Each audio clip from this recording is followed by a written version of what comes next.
Hi, everyone. My name is Jada Coleman. I'm the Grad Assistant Coordinator for the Center for Cultural Liberation. We are super excited to have you all here as this is our first event for Women's History Month, and we're hoping that it'll be an annual event. So today we'll be utilizing the hashtag #IamWoman as we honor a panel of women who will discuss gender-based discrimination in the workplace and in leadership positions. So now I'm going to hand it off to my assistant director, Gabby, and she will introduce our panelists. Awesome. Thank you, Jada. And thank you all so much for being here today. As Jada mentioned, my name is Gabby Nicholas, pronoun she, her, hers. I'm the assistant director for the Center for Cultural Liberation, and I'm honored to moderate today's panel of amazing women. I'd like to start off by introducing each of our panelists. So first up, Radia Mchabcheb is a graduate counseling intern at the Dominican University Wellness Center and a third-year graduate student in counseling psychology with a concentration in Latinx mental health from the Chicago School of Professional Psychology. Before she began her master's program, Radia received her bachelor's degree in psychology and Latinx studies at the University of Illinois at Urbana-Champaign. She has interned at Arab American Family Services, where she assisted families in seeking social services. She has also worked with survivors of domestic violence and their children. We also have Dr. Precious Porras, who recently joined DU as the Chief Diversity Officer. She is coming from the University of Kansas, where she was the Assistant Vice Provost for Diversity and Equity. She has experience in social justice and diversity and inclusion education, program development, cultural competence, and recruitment and retention of marginalized populations. She values opportunities to establish programs, policies, and practices that build more equitable, accessible, and inclusive learning workplaces and communities. And she works to ensure that campus community members grow and develop knowledge and skills that contribute to a more welcoming environment. And we have Dr. Christina Perez, who was born in Chicago and raised in Oak Park. They have worked at Dominican University since 2000 and is currently the chair of the Department of Sociology and Criminology and directs the Latino Latin American Studies and the study of women and gender programs. Her areas of specialization include the sociology of health, social development, gender and sexuality, social movements, and Latin America and the Caribbean. So thank you all so much for being with us today again. And before I ask my first question, I want to remind attendees that you can submit questions in the chat function for our panelists to answer. We'd love to hear your questions. And with that, my first question is, what does being a woman mean to you? And specifically, what does it mean in today's climate? And could we start with you, Radia? Sure. So thank you so much again for helping us with this, Gabby. And it's an important question. I think my understanding of what it means to be a woman has changed so much for me as I've grown. I think growing up, it was what was considered maybe more traditional understanding of womanhood and cis heteronormity, right? Like femininity and all of that. And I think now womanhood for me means looking at my mother and my grandmother and all the women before me and what womanhood meant for them. And so it means community and strength, I think, and being able to build connections with others, right, in a very unique way. For me, I think of womanhood as the first thing that comes to mind, I believe, is strength right now. And I'm connecting with them during all of these times. So that's definitely it for me. And especially in this climate, right? I think now more than ever, we need to come together and live collectively. We've seen that, you know, individual thinking and more Western ideas of thought haven't helped us as a community in all marginalized identities, right? And for women historically, like we need that community. We need to be able to come together to succeed and to survive, and even beyond survive, to thrive in the life we have now, in the society that we have now. So that's it for me. I'll go ahead and pass it on to the next panelist.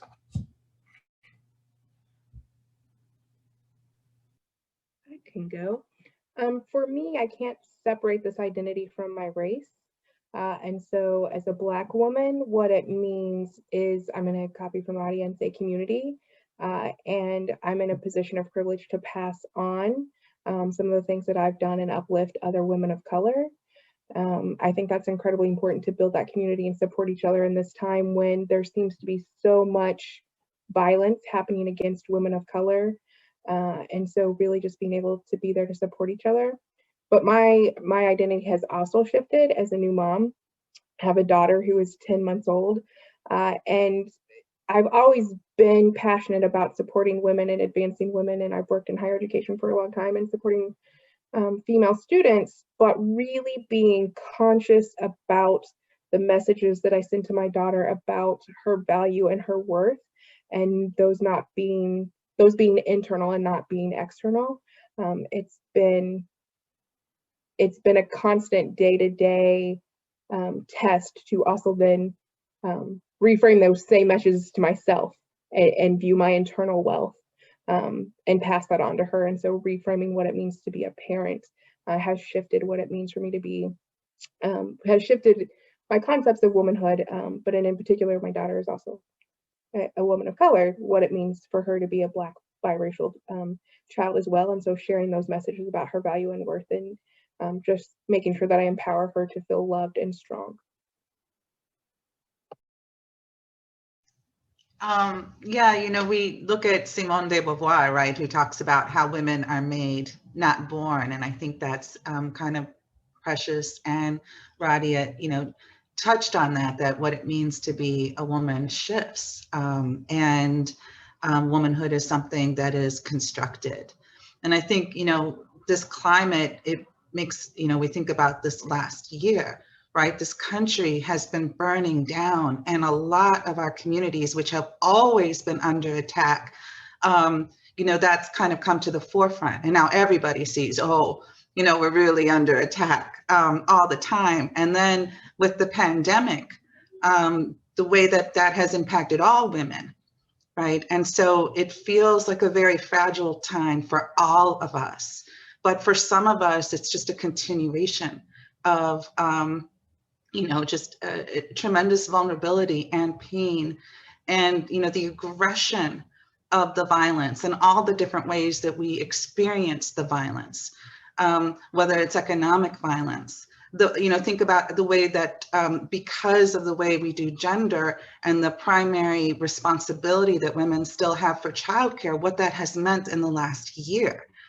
And even for privileged women who are able to, you know, stay safe and stay home, overwhelmingly that has meant that women have had more responsibility for also taking care of the children. And how are you supposed to, you know, and I do not have children, and I'm also somebody who's infertile, and you know, pregnancy and all those things are painful subjects for me. But, you know, I can't help but think about how my struggle the last year, and trying to imagine if I had children on top of that and how to navigate this. So, you know, I think for many of us, we are uncomfortable, even as we also have, you know, places of privilege in our lives. We are uncomfortable and under attack.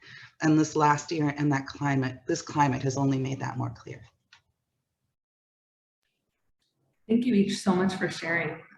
I appreciate how you mentioned community and just this call for support, especially in today's climate. My second question is around intersectionality. So I'd love to start with Dr. Porras, given what she shared so far. How do your intersecting identities influence your experience in the workplace and as a leader? And Dr. Porras, if you don't mind kicking us off with this question, and the other two panelists can jump in with their responses. Yeah, absolutely. Thank you. So as someone who identifies as Black biracial woman, but also cis het, I recognize that I have privilege, but my salient identities really are in what it means to be a woman of color and how I experience the world, especially as a Black woman. All women of color are targets of violence, and but it seems in particular that Black women, and I'm going to mess up the quote from Malcolm X, if anyone's got it, share it with me. Black women, sorry, my dog is barking. So sorry, working from home. Black women are the most undertaxed, if anyone's got it, I'm so sorry, creatures on the earth. And so the intersecting identity for me to be a Black woman and move through this world in a way in which, in particular in higher education, My views are not valued or heard. At my previous institution, which was a predominantly white institution, I could sit in spaces and hear my male colleagues or my white colleagues say the same message that I had previously said, and it had been ignored. And I experienced trauma from white women and white women's peers who didn't want to be called out on the ways in which they were being racist or problematic in spaces. And so then I was then perceived as being a bully or being mean or not being collaborative, when really I was attempting to make the environment better or to even feel safe for myself. The quote is, "The most disrespected person in America is the Black woman. The most unprotected person in America is the Black woman, and the most neglected person in America is the Black woman." Thank you, Jada. From Malcolm X. So it's a great quote. But for me, that has also meant strength and overcoming that adversity and recognizing and walking in my truth. Those are my true experiences. And for me to not respond in any way other than to name how I feel and to be authentic in that moment only does a disservice to myself and other women of color. And so I've worked really hard to be authentic in the moment, name how I'm feeling. As a CDO, I think that sometimes I'm in a position for folks to say, but you're an educator. Yes, I'm an educator, but I don't want people to forget that I am also a person first with identities, and I'm moving through the world also. My job is to educate other folks on DEI issues, but I'm not absent or divorced from that. I'm experiencing those things in the same way. And so I also have had to name, like, I'm still experiencing these things, even though this is my job. And so for me, it's really just been about being able to name it, name what I'm experiencing, what I'm feeling, and how it's impacting me, and create space for other women of color to do the same.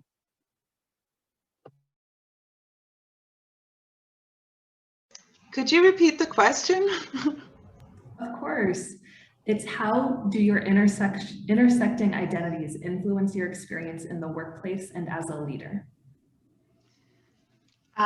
Well, first, I just wanted to thank Dr. Porras for her comments, and also just to let you all know a little commercial. We're sponsoring Andrea Ritchie on Thursday at 2:30, and she's a Black lesbian immigrant lawyer who's written a new book about the missing story of Me Too, and it's really focusing on sexual violence towards Black women, especially at the hands of the police, where a lot of times when we're talking about racialized police violence, we think of a male subject. And women, again, are invisibilized. And it goes back to kind of the point that Dr. Porras was mentioning. So I just, wanted to bring that out. So I'm a, queer, Latinx, cisgendered, professor. I've been on this campus since I was a graduate student. And when I started, I looked really young. And oftentimes I was treated like a young Latinx student. And 20 years ago on Dominican University, that was not well. And there's a lot of hostility on this campus in day-to-day interactions. And it's a part of my daily experience. And to be honest with you, with all of the disadvantages to this last year, one of the things that has actually been helpful to me is doing meetings like this. And so I don't have to be subject to microaggressions in the hallway, or, it's been a little bit of a relief, to be honest with you. So, I'm also somebody who is, always, we're warriors for gender justice. We're warriors against racist oppression. And, the model that I use of passionate scholarship is to integrate that into every aspect. So there's not a place or a meeting or where that's not happening, and it's exhausting. And so that's one of the reasons why self-care is so important, and that, that as we're resisting, we're also creating community and safe spaces where we can be nourished and where we can heal, because it is a difficult journey. Yeah, I definitely echo what Dr. Porras and Dr. Perez have shared as well. I am all of me, right? These aren't just separate pieces of my identity, but all of these parts of my identity, all of my identities make up who I am as a person. And so the gender discrimination that I've had has been racialized and seen through the lens of cis heteronormity, right? So as a queer Latina, as a queer brown woman, as a queer Arab woman, what does that mean for me in my life? And I think too, when I think about intersectionality, I try not to think too much about what each identity means, but the different systems of oppression that now impact me, right? What does being brown for me mean if we're not talking about what white supremacy means now for me? So I think that has been sobering almost, going through life and realizing, as powerful as it feels to embrace my different identities, also embracing hand in hand the systems that are impacting me, the systems of oppression that impact other queer women of color all over. And then I think about liberation psychology as well, and being able to look back at those before me and histories of resistance from queer women of color and the power that we've brought. And it's just, it speaks to me that, and as long as we've been alive, women of color have been the first to be targeted in systems of colonization. It's the women of color that's who you target to get to the civilizations, and how that's continued in time through sterilizations, through hate, and through murder. And now more than ever, I absolutely speak to that. It connects to that self-care piece of being able to be in my home, surrounded by those who love me and surrounded by those who connect to me, has been an immense privilege. I do miss being in a physical space with those who love me as well, so that's been hard. But I think self-care and being able to think about ways that I can nourish myself and nourish my heart and my soul has been so important to me. Surrounding myself, I've been very thankful to have mentors who are also Black and brown, queer, Latinx immigrants, and being able to connect with them in the ways that they've resisted and the way that their families have resisted and the way all these communities have resisted in time, and being able to connect back to that has been powerful. And finding new ways to connect to my roots, and finding new ways, new methods of self-care that I hadn't thought of. Yeah, everything I am is because of those before me, right? I am because we are, right? So I don't know, being able to connect to that, I think, has been one of the most impactful experiences of being a woman, being a queer, brown woman in the world. Thank you all for just your transparency and vulnerability in this space. Your experiences are valid, and we're grateful to be here to hear them. Before I jump into my third question, just a reminder for attendees to submit your questions in the chat. We have three incredible individuals on this panel that would love to answer them. So my third question is around gender discrimination specifically. And given Dr. Perez's areas of specialization, I'm hoping we can start with you. How does gender discrimination impact women in the workplace, emotionally, professionally, and even just in their daily lives?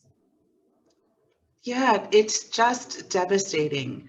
And part of it, you know, in a university context, in a professor context, for example, they've done these, you know, great studies where they'll send out a syllabus for an online class, okay? And they'll send the syllabus out to students, and half of the students will get the syllabus with the man's name, and half of the students will get the syllabus with the woman's name.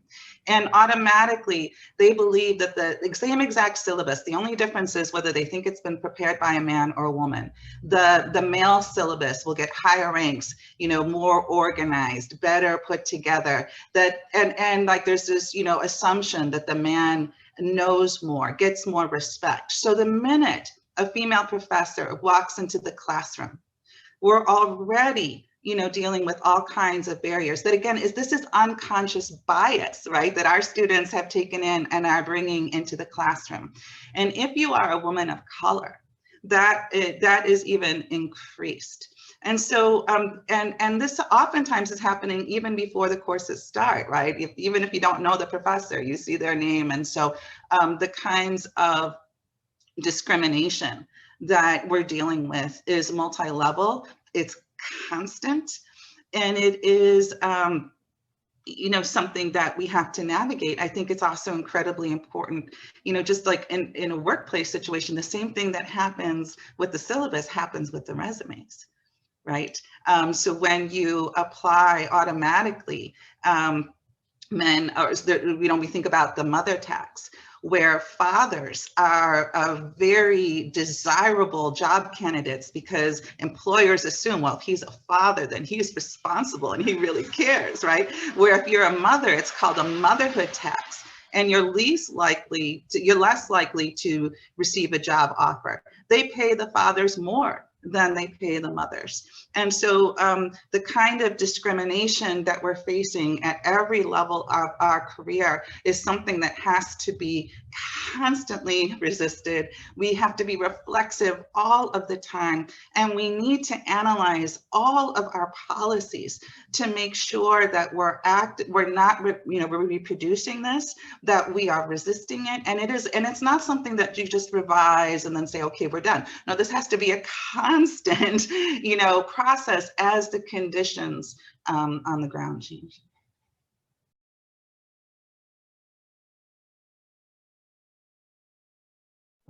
I'll just follow up and add, in particular, the mother tax. I'm not a tenure track faculty, but as you think about the ways in which women faculty have to stop their clock if they do become pregnant or decide to have a child, that men often don't have to have that component. I've had a lot of colleagues as I went through the dissertation process who also had to pause their dissertation because it was assumed that they would care for the child in ways that fathers can do all of these things, and so that motherhood tax is very real. And in particular, if you are a nursing mother, there are some places where you can't even take a pause to nurse, and or your work does not give you adequate time to nurse. Nursing can be, and or pumping, because I exclusively pumped for my daughter. That process for me would take anywhere from 30 to 60 minutes. And I have seen a lot of moms say, their work tells them they only have 15 minutes to pump, and that's all they get for their break, because that's fair, because other people don't get that break. And that's just ridiculous. That doesn't give you time to pump or nurse or do the things that you need to do, including cleanup. And so there's that discrimination.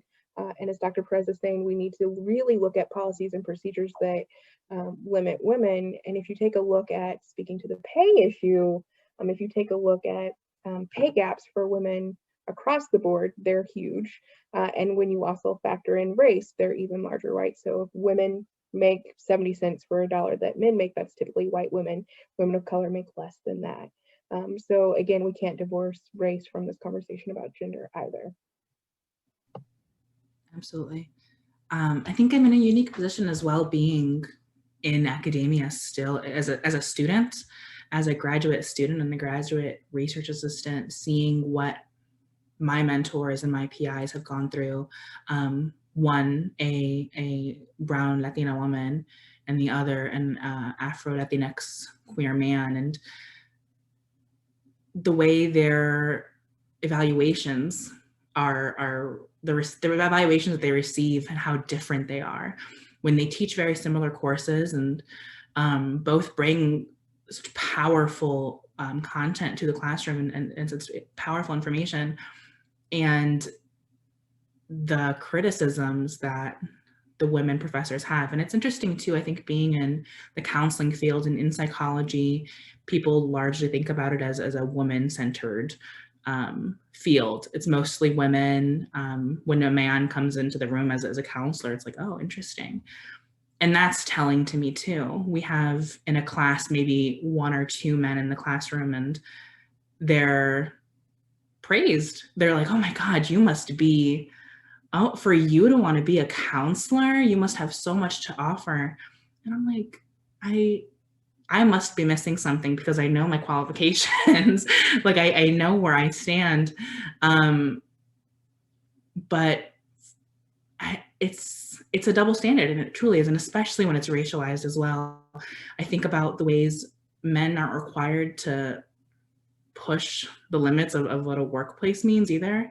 Women have to, their boundaries have to be drawn, but their boundaries are expected to be pushed. They're not expected to have workplace boundaries, right? I'm expected to live and breathe the work that I do, and I have to take it home, and I have to excel, and I have to be the best of the best to go against, I don't want to say mediocrity, but like some mediocre students. And of course, a huge part, it would be ignorant to say that part of it is not because the program that I'm in is largely women of color. And so when a white man comes through, I'm like, okay, I have to really put on a front. I really have to put on a performance here to showcase why exactly I belong here, when I know I belong here. Seeing it from professors and knowing that I want to go into academia and a doctoral program and seeing what they've gone through, it's almost disheartening as well, because I'm like, this never stops. A doctor, I can be a doctor and still have this, you know. It makes you wonder, you know, we can go through all of these things. I can be a doctor, I can have an MD, PhD if I want to, and I will still face this. And questioning, you know, the systems at play and the power at play and who exactly is benefiting from all of this, right? I don't even know what the question was. I feel like now I'm just like in it. Oh, my goodness. But that's all for now. I'll stop it. That was very valuable. Thank you, Radia. Given, like, going along with that, like, given these comments that you've all made around multi-level discrimination, nursing parents, and the feelings of belonging and worth, and having to, in a sense, code switch in different spaces, it's clear that, as you all shared, we need to revise our policies. So what is 1 or 2 or 3 recommendations for human resource offices and departments to promote gender inclusive workspaces? I'm raising my hand because I want to speak to this so badly, and I have more than one. And I'm really glad that Dr. Porras talked about, new parents. There's not like lactation space for professors on our campus, and we're told to use our offices, and some of us share our offices. We need lactation space on our campus.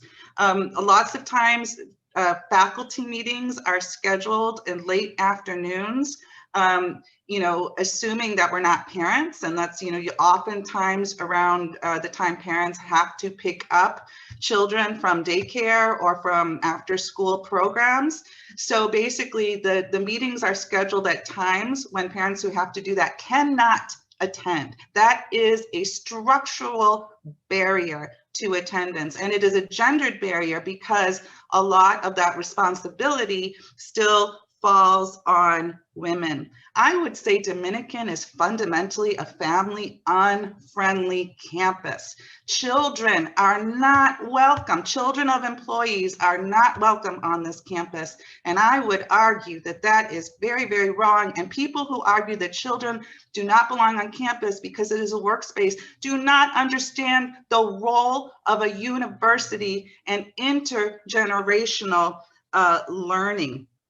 Lastly, I would like to argue that Dominicans should begin a program so that when parents have a sick child, that they can bring them to campus, that we should expand our wellness center, and this is something that has been shown by research to make a huge difference for employee productivity. This is what we're talking about: employee productivity. Have a place so that the employee can come to work when the child is sick. And I know I said that was my last point, but while I am dreaming, how about childcare for every single employee? And imagine the kind of innovation that could be done with our School of Education. Not only would it be good for the children and the parents, but it could also be training and learning for our students. I'm just going to say co-sign on everything Dr. Perez said, and perhaps we will get together and make some of those happen very soon. I would also add transparency about pay. and conducting gender audits around pay to ensure that women are making, race, I know we're talking gender today, but to ensure that women and people of color are making what the white dudes on campus are making. Absolutely echo what everybody has said thus far. For me, I don't know too much about policies, I suppose, but I think I just go to listening and actually listening to what it is the person comes in from the HR department for, as somebody who's had to complain about stuff in the past, right? I don't make things up and assume that this is the way that I want to go about things. Proper training, I think, from the HR department and actual follow-up and follow through when someone says somebody is going to follow through. What really stuck to me about what we just talked about was the lactation space. On my campus, there's 2 distinct buildings where students can learn. One is for part of the program, and we offer many other programs and degrees in psychology. And only one building has one lactation room. And I remember being shown that on a tour. Oh, we have a lactation room. And I'm thinking about it and I'm like, it's in a building that I don't access. It's in a building that I don't have actual classes in.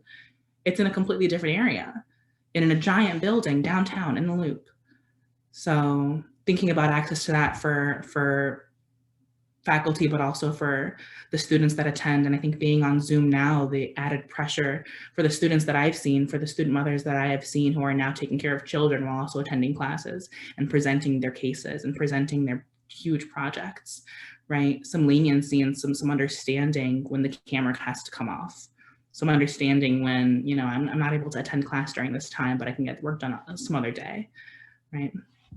But beautiful, I love what everybody has said. And I just want to add that Mackenzie Coleman in the chat, Radia said that your last response made them think of the glass escalator from Christine Williams, that men have hidden advantages even within female-dominated professions, making it a constant fight to prove our seat at the table. Thank you for your comment, Mackenzie. Hopefully these conversations are only the start of changes, not just on DU's campus, but in the communities we're all a part of. And that brings me to my next question. I love asking this because I know you all probably have a wealth of knowledge in this area, but do you have any resources, books, podcasts, artists, social media accounts created by women around feminism, queer theory, intersectionality that you want to recommend to today's group?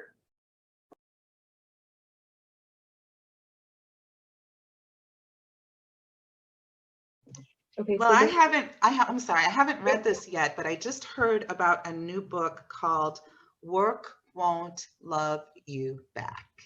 And they're doing I think it's Haymarket Books is doing a session with this tomorrow night, which is how I heard about it. But it's kind of talking about how employees are pushed to make sacrifices for the privilege of being able to do the work that we love.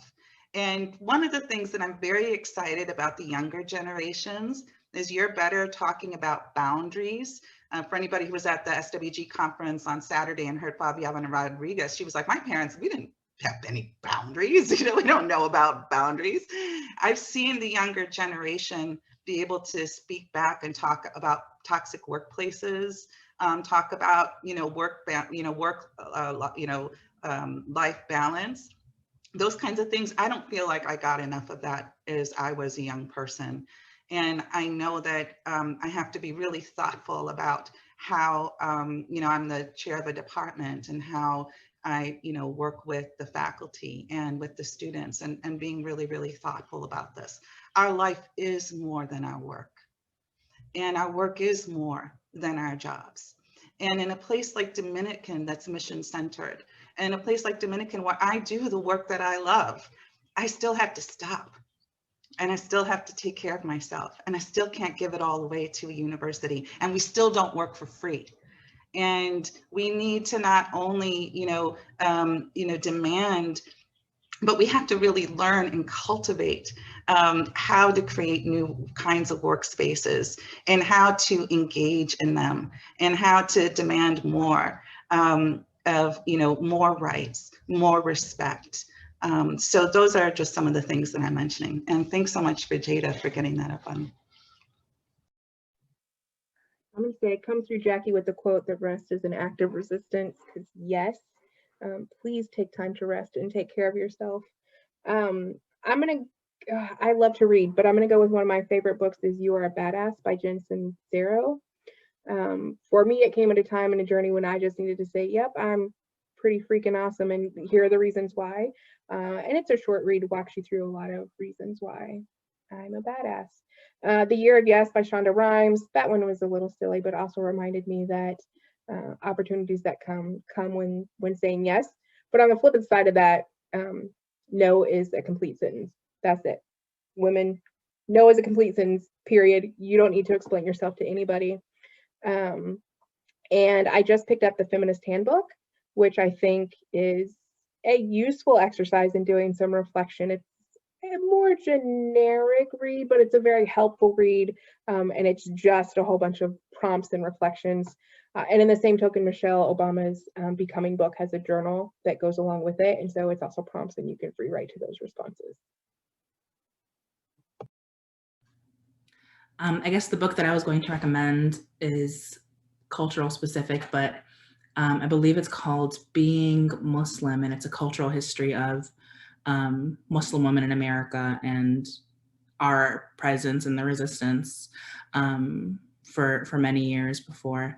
That's been really powerful for me. I think I mentioned this in the beginning, being able to think about women before me and the women who will continue to come after me has been really powerful.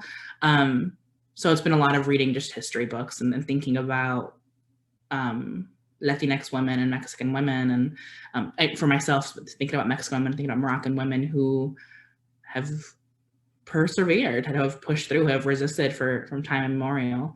And then thinking about The Rest is Resistance. I believe there's an Instagram, I believe they do a bunch of organizing around this, but the NAP ministry and seeing rest as resistance. And I know for myself, and especially for women of color, rest is hard to consider as resistance because we have to constantly be working and being productive.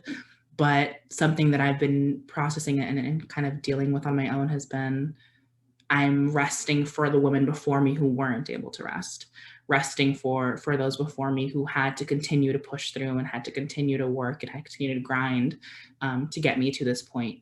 So absolutely rest, napping, taking care of myself, doing what I enjoy in the moments where I can find some rest and peace.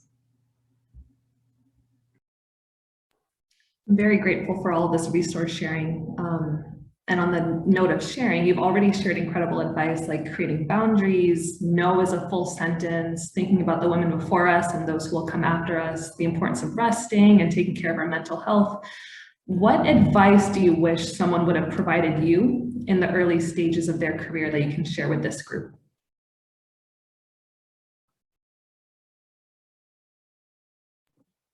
I'm going to go and say financial wellness. I think women oftentimes, at least for myself, and I grew up incredibly poor, we do not spend enough time understanding our finances and how we need to invest in ourselves. If you are in a place of privilege that you can save, start saving when you're young. And even if it's $1, that money adds up over time, and understanding how it adds up over time, it's so incredibly important to start to build your wealth. And again, I recognize that's not easy to do when every penny counts. But if you're in a position to save even a little bit, start saving now, but really take some time to understand your finances and how you can commit to your financial future. That is so important. And I would echo that. And on a similar vein, how important it is to negotiate your first salary, your very first starting salary. I wish I had tools for that. I still don't, have tools for that. But a lot of times, your first salary is so important because if you're in the job long term, then you'll continue to hopefully get raises based on a percentage of that. And so if other folks are starting higher than you, then it's very, very hard even over time to catch up. And so I would just say that that starting salary is huge. And maybe that's something we could do here, is we could have like a workshop or something around, you know, and negotiating that. Because I think and I don't want to say that all men automatically have that. I think that that's something that we need to cultivate for all of us. But I think particularly the way that gendering is done for women, it's harder to get those skills. That's really powerful. As somebody who's about to graduate, thinking about financial literacy and negotiating salary is definitely something I'll have to keep in my back pocket moving forward. I think for me, nurturing what nurtures me and loving what loves me is something that I wish I would have gone into it really drilling into my head. Dr. Perez, I think you had mentioned the text, like work will not love you. And it won't. And I think having been in school now for a long time, not yet as long as others, I'm sure, but I feel drained and I feel tired, and I feel really excited to be with community and with those who love me and doing what I love. And I think that's what I would recommend to women in work and in education and all around, is nurturing what nurtures you and taking care of yourself. And the work will always be there. The work will be there when you are done loving yourself as well.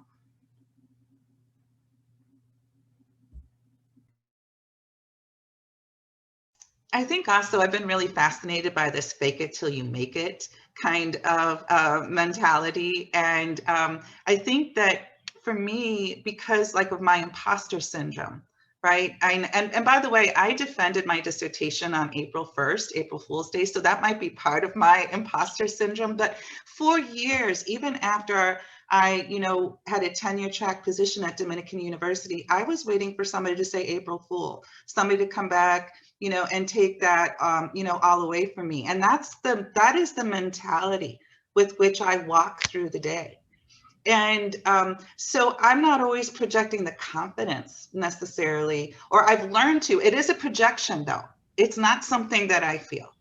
But that's something that I've learned, is when you see other people looking confident, that is also their projection, right? But it's that confidence that then fosters kind of like people believe in you, right? Then they start to, you know, oh, this is somebody that we can go to. And so I think the sense of, you know, that this inner life of feeling really vulnerable and feeling like I do not belong here is the internal life, and that we need to fix. We need to dialogue with that and negotiate. And simultaneously, as we're doing that, we need to learn to project this confidence, because that other person we see so confident, they're feeling inside. So that's one thing. But the other thing that I've noticed is how, you know, even folks who are really mediocre are amazing at sometimes, you know, at projecting this wall of confidence and expertise that sometimes makes me question like my own self, right? So, but I think part of it is we need to learn to be more confident,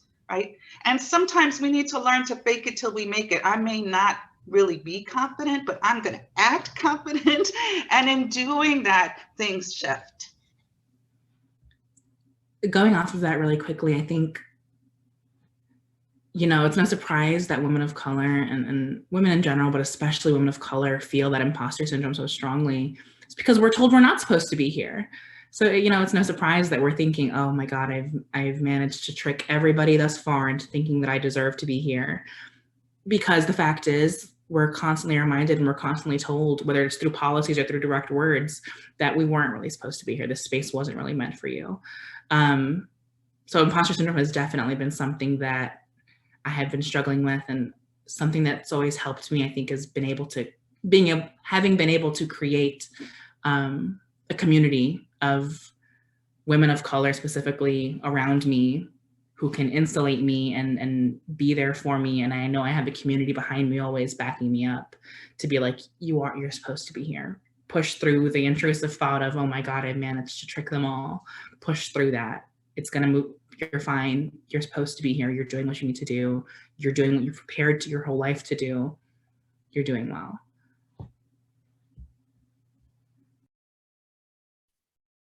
Yeah, imposter syndrome is real. And just to reiterate what Radia said, you all deserve to be here.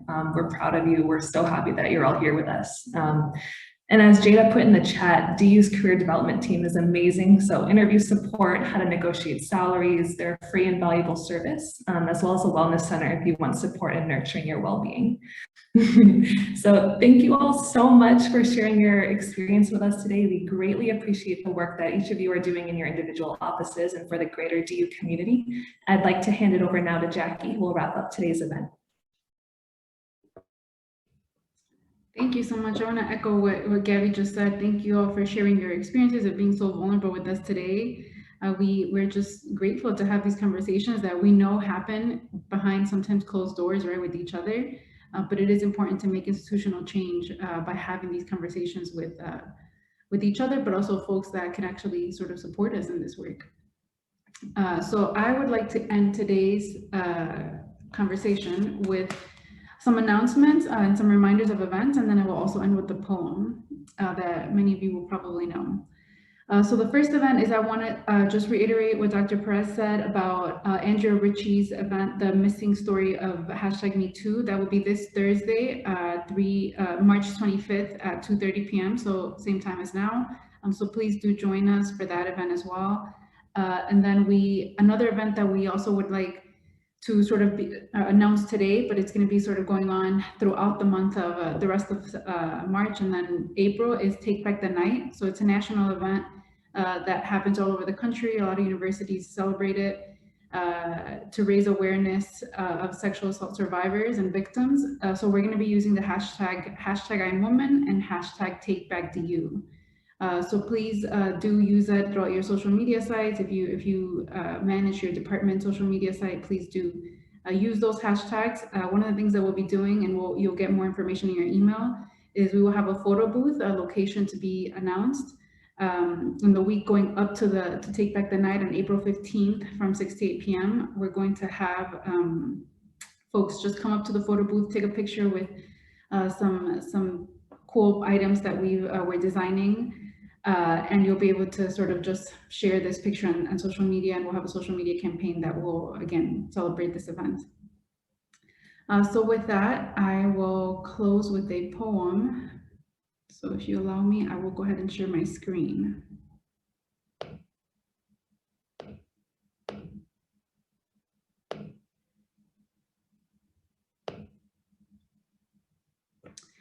Okay, so this poem is Phenomenal Woman by Maya Angelou. Pretty women wonder where my secret lies. I'm not cute or built to suit a fashion model size. But when I start to tell them, they think I'm telling lies. I say, it's in the reach of my arms, the span of my hips, the stride of my step, the curl of my lips. I am a woman, phenomenal woman, that's me. I walk into a room just as cool as you please, and to a man, the fellows stand or fall down on their knees. Then they swarm around me, a hive of honeybees. I say, it's the fire in my eyes and the flash of my teeth, the swing of my waist and the joy in my feet. I'm a woman, phenomenal woman, that's me. Men themselves have wondered what they see in me. They try so much, but they can't touch my inner mystery. When I try to show them, they say they still can't see. I say, it's in the arch of my back, the sun of my smile, the ride of my breasts, the grace of my style. I'm a woman, phenomenal woman, that's me. Now you understand just why my head's not bowed. I don't shout or jump about or have to talk real loud. When you see me passing, it ought to make you proud. I say, it's in the click of my heels, the bend of my hair, the palm of my hand, the need of my care. 'Cause I'm a woman, phenomenal woman, that's me. Thank you all so much and have a wonderful day.